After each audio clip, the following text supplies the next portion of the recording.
웨스트민스터 대요리문답 70문에 보면 의롭다 하심은 무엇인가? 그 답은 이렇습니다. 의롭다 하심, 곧 칭의는 하나님께서 죄인들에게 값없이 주시는 은혜의 행위입니다. 즉 하나님께서는 죄인들의 모든 죄를 용서하시고 그들 자신 그대로 하나님 보시기에 의롭다고 받아들이시고 간주하십니다. 이는 죄인들 안에 일어난 어떤 것이나 그들이 행한 어떤 일 때문이 아니라 다만 그리스도께서 이루신 완전한 순종과 충분한 만족을 하나님께서 죄인들에게 전가하시고 그들은 이를 오직 믿음으로 받음으로써 그러합니다. 또한 하이델베르크 요리문답 60문에는 똑같은 질문이 있습니다. 그대는 어떻게 해서 하나님 앞에서 의롭게 됩니까? 답은 이렇습니다. 오직 예수 그리스도를 믿는 참된 믿음으로만 의롭게 됩니다. 즉 내가 하나님의 모든 계명들을 거슬러 극심한 죄를 범하였고 그것들을 하나도 지키지 않았으며 또한 여전히 모든 악에게로 기울어지는 성향이 있는 것을 나의 양심이 고소하지만 하나님께서 내게 공로가 전혀 없는 상태에서 순전히 은혜로 그리스도의 완전한 보상과 의와 거룩함을 내게 베푸시고 전가시키셔서 마치 내가 전혀 죄를 범한 적이 없고 그리스도께서 나를 위해 이루신 모든 순종을 나 스스로 이행한 것처럼 여기십니다. 나는 믿는 마음으로 그런 은덕을 받아들일 뿐입니다. 첫 번째로 우리가 일반적인 의미에서 의란 무엇인가 하는 것을 생각해 보겠습니다. 의는 법이고 또한 법에 일치하는 것입니다. 일반적인 의미로 하나님과 또한 신적인 법과 일치하는 데 있다고 정의할 수 있습니다. 피조물에 관한 한 이성적 피조물들에 관련된 법들을 성취하는 데 있습니다. 의는 그 법의 성취요 또한 법에 순응하는 것이야말로 의 자체입니다. 의는 율법적인 의와 복음적 의로 구분됩니다. 율법적인 의란 한 사람이 율법을 성취하여 그로 말미암아 의롭다고 선언되는 것을 의미합니다. 타락 이전의 아담의 의가 바로 이런 율법적인 의였으며 천사들의 의와 또한 사람이신 그리스도의 의가 바로 이런 율법적인 의입니다.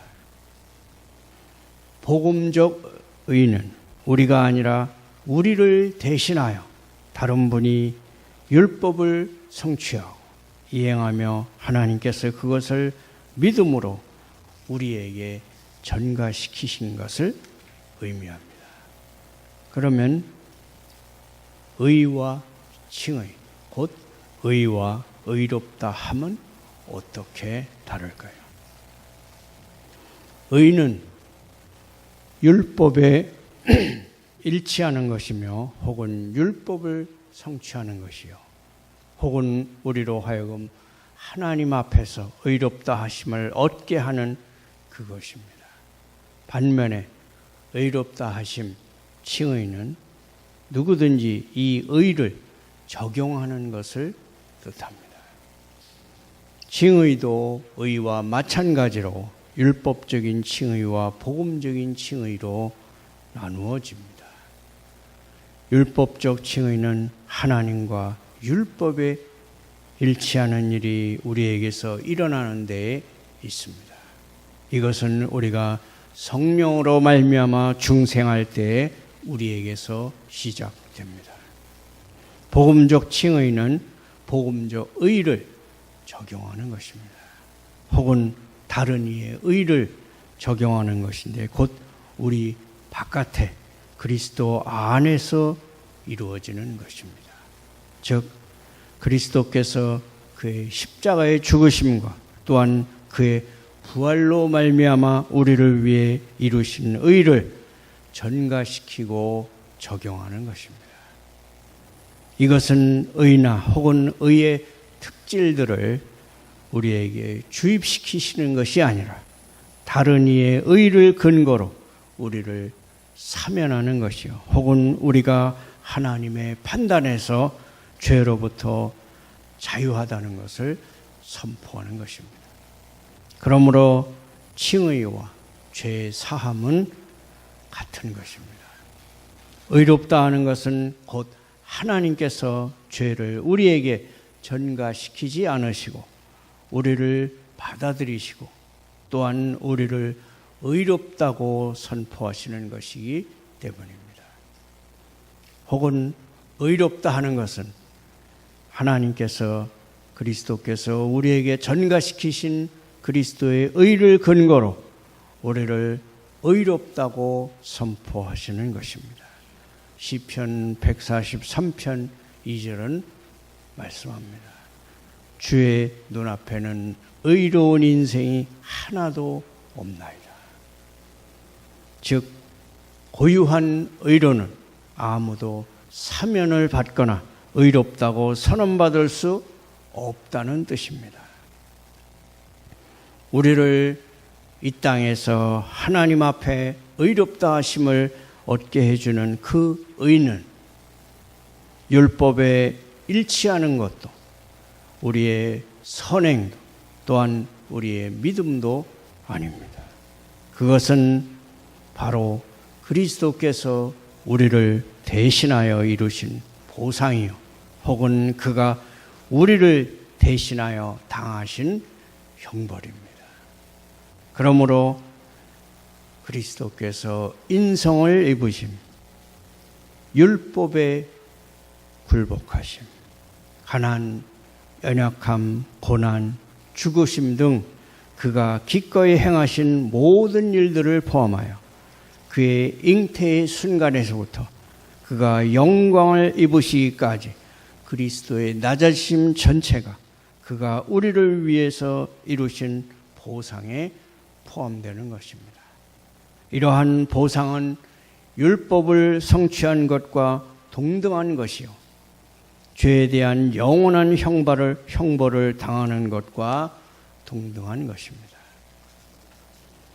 이사야서 53장 5절은 말씀합니다. 그가 찔림은 우리의 허물 때문이요 그가 상함은 우리의 죄악 때문이라. 그가 징계를 받음으로 우리는 평화를 누리고 그가 채찍에 맞음으로 우리는 나음을 받았도다. 갈라디아 3장 13절은 말씀합니다. 그리스도께서 우리를 위하여 저주를 받은 바 되사 율법의 저주에서 우리를 속량하셨도다. 두 번째로 그리스도의 보상이 어떻게 우리의 의가 되는가 하는 것입니다. 언뜻 보면 우리가 외부의 것이나 다른 이에게 속한 것으로 의롭다 하심을 받는다는 것이 터무니없는 것처럼 여겨집니다. 그리스도의 보상이 우리의 것이 되는 방식은 두 가지가 있습니다.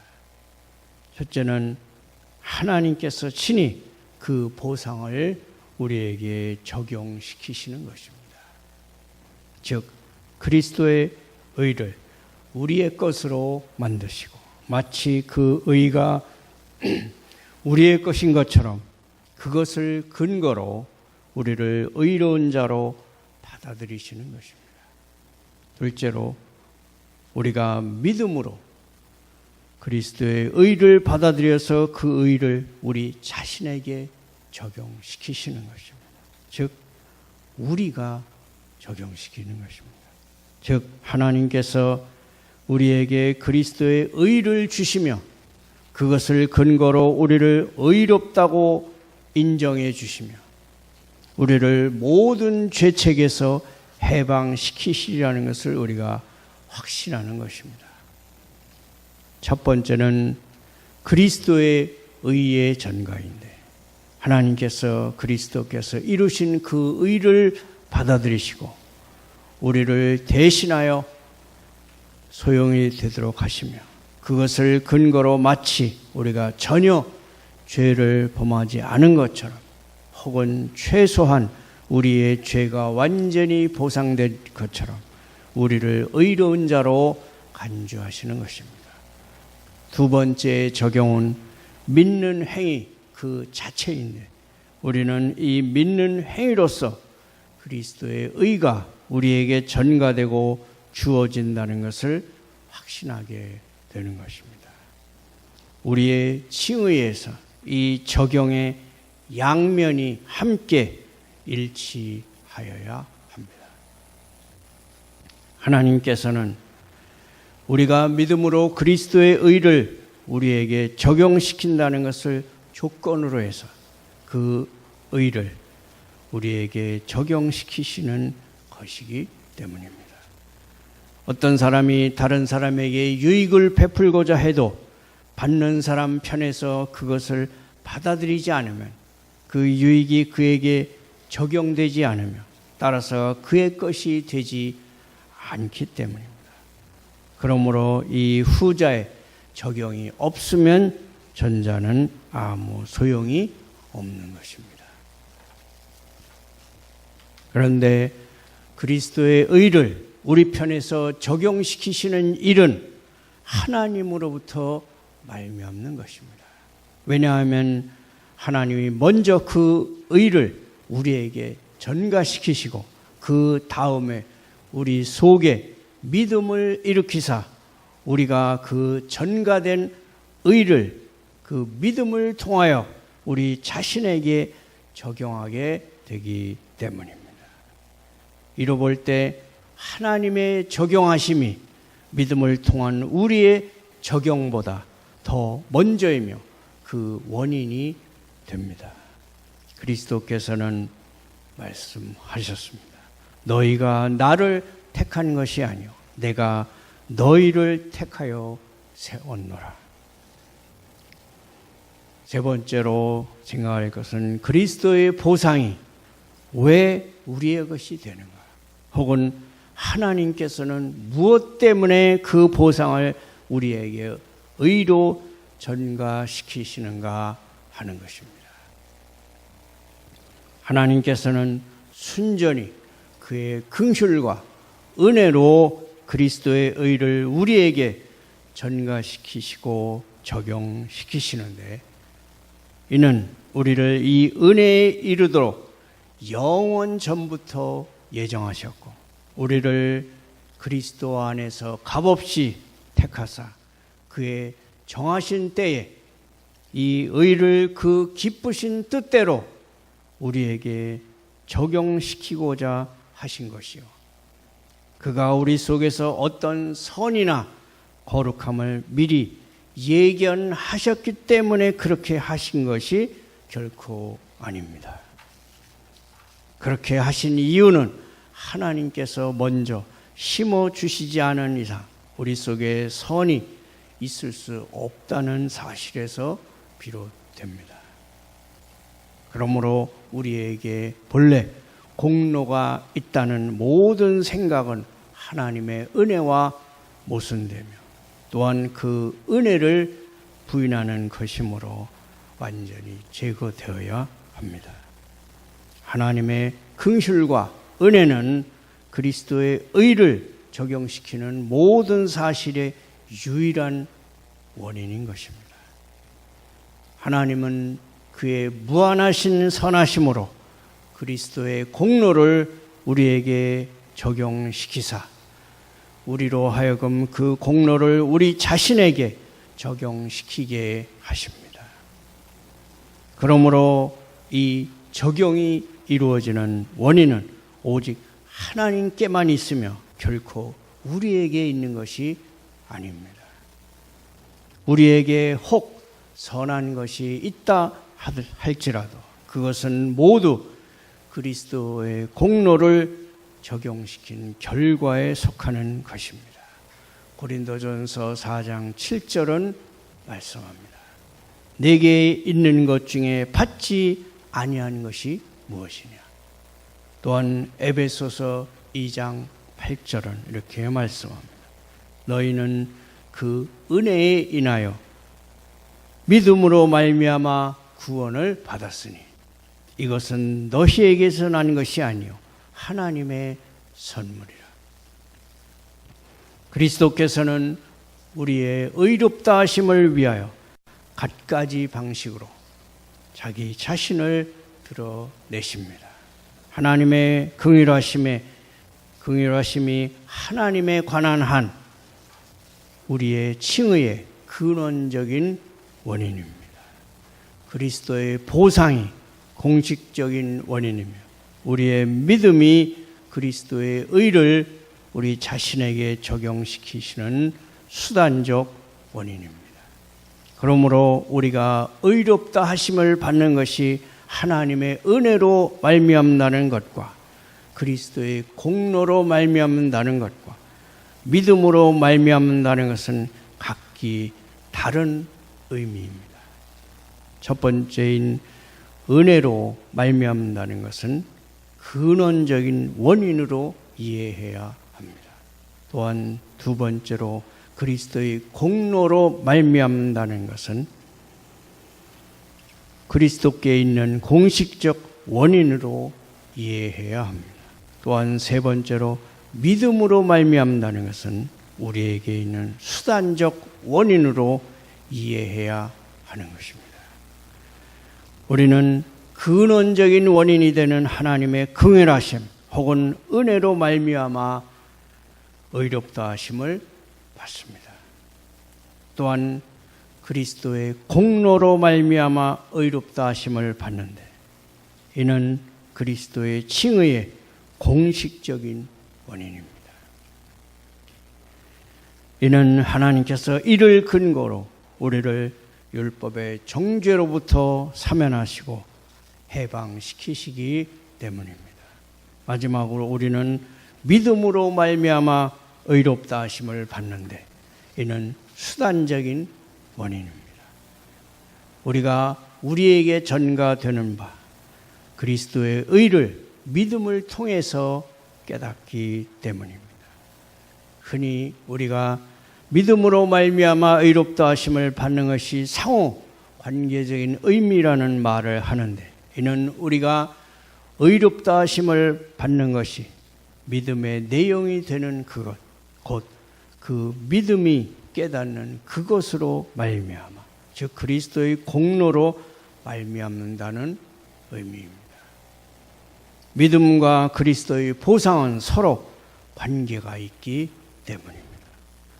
믿음으로 그리스도의 공로를 받는 것이며 그리스도의 공로는 믿음으로 말미암아 받아들여지는 그것입니다. 이런 식의 어법은 올바른 것입니다. 왜냐하면 믿음이란 우리의 칭의의 수단적 원인을 의미하는 것이며 또한 그리스도의 공로가 우리를 의롭다 하심을 받게 하는 것이지 믿음 그 자체가 그렇게 하는 것이 아니기 때문입니다. 다시 말하면 우리가 의롭다 하심을 받는 것은 우리가 믿음으로 받아들이는 그것, 그리스도의 공로로 말미암는 것이고 그것을 받아들이는 수단, 그 자체로 말미암는 것이 아닌 것입니다.